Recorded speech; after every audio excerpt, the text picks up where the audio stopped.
So F1 is a new racing movie directed by Joseph Kosinski, the same man who directed Top Gun Maverick. And in F1, we follow a retired Formula One driver portrayed by Brad Pitt, who comes out of his retirement to help and team up with a younger driver portrayed by Damson Idris. Before I continue on with today's video, I just wanted to say, welcome to my channel, everybody. For those of you who are coming by my channel for the very first time, be sure to hit the subscribe button to not miss a future video, whether it's a feature review, reaction, top 5, top 10, or whatever I have coming your way, and join me on my journey to 10K subscribers and beyond, because believe me when I say this, guys, you are not gonna miss the cool stuff I have coming your way.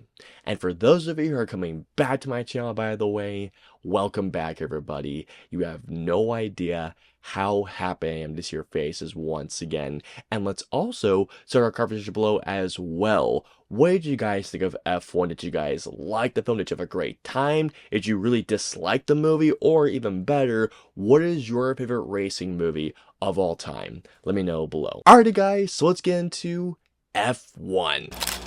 Excellent!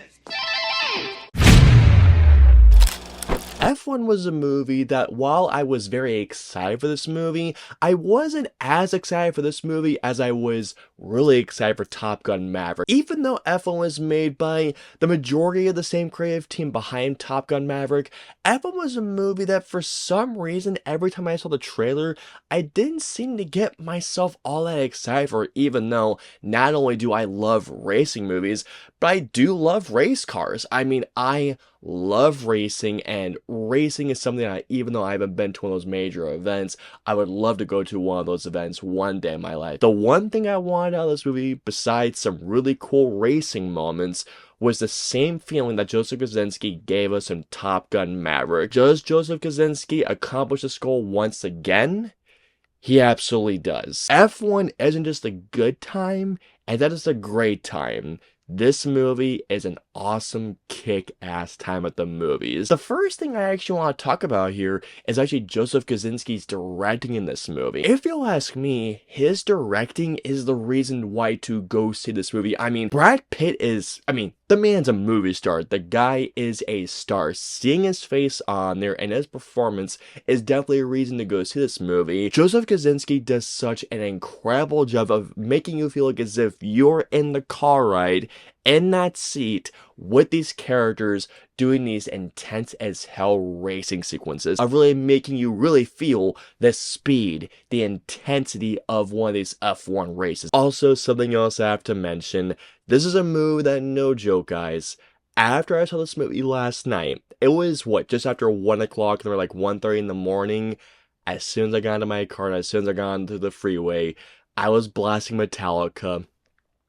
Don't do this, guys, by the way. This was very irresponsible on my part. I put on Metallica, cranked that sound, and I just went right across the highway. Irresponsible behavior on my part. Do not do this, guys. I was feeling the need for speed, to quote Top Gun right there. Something else I gotta bring up, and that's that Joseph Kosinski he makes this movie feel like such an old school racing movie, just like an old school movie, but made with brand new technology. And I just gotta hand it to Joseph Kosinski for making an old fashioned summer blockbuster, even if it might be formulaic, a little cliched. Another reason in particular why this movie works as well as it does is because of the great performances. Brad Pitt is a bona fide movie star. You see him in a movie, you're most likely gonna go see it, and of course, Brad Pitt was so good in this movie. Just the vibe that Brad Pitt's character gives as that punk rock dude. He rejects everything of the new age that Damson Idris' character is doing. Brad Pitt is one of the last remaining old school movie stars out there, along with Tom Cruise. Carrie Condon, I also thought was terrific in the film, and also Javier Bardem as Brad Pitt's character's old friend, old rival. I thought the two of them were also great together. Another person in particular that I want to praise is Damson Idris. I I believe. I am so sorry if I butcher your name, sir. I really liked him a lot in this movie. He does also convey that movie star vibe that you would go to one of these movies looking for. Something else I got about, speaking of him, is the chemistry and the banter they has with Brad Pitt. Two people in a movie that definitely has that cliche like old school versus new school vibe to it, but the two of them make this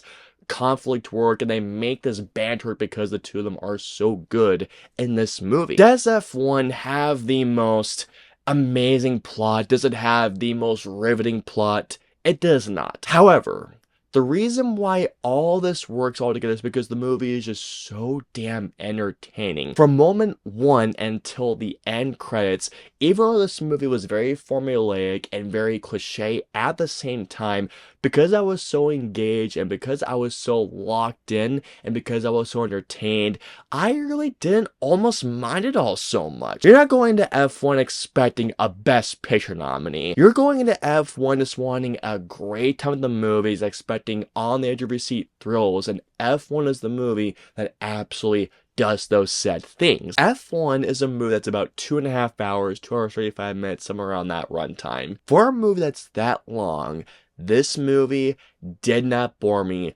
whatsoever. Even in the times where I found this movie to be very predictable, I was still so locked in and so engaged, and I was just so entertained that 2.5 hour runtime, this movie just speeds right by. Like, you don't even notice how long this movie is because the movie is not only so engaging and so thrilling, but also because, once again with this word, it's so entertaining. This movie is also so gloriously shot, and not to mention as well, another word I want to throw out is that this movie just has this very cool look to it. Claudio Moranis brings this really cool look to a movie, especially when it comes down to the racing sequences. It's just such a clean looking film that does have its grit to it, and not to mention as well, guys, another reason to see this movie, especially on a big IMAX screen, the sound, and especially Hans Zimmer's score. F1 is one of those types of films that is screaming at you to see this film with the biggest screen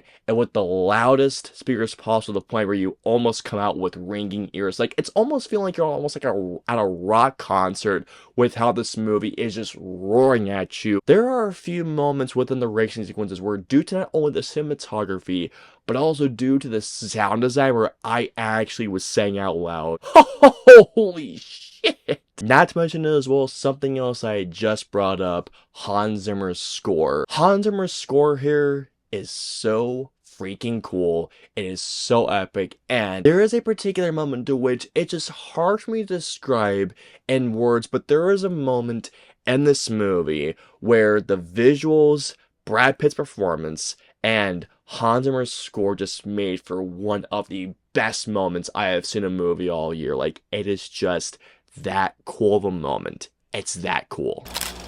Well, that's just fucking great! Now, do not get me wrong, F1 is an awesome, kick-ass time at the movies, but I do have to say, there are many people that have been saying that F1 is the best racing movie of all time, like better than Rush, Ford v Ferrari, and do I agree with those sentiments?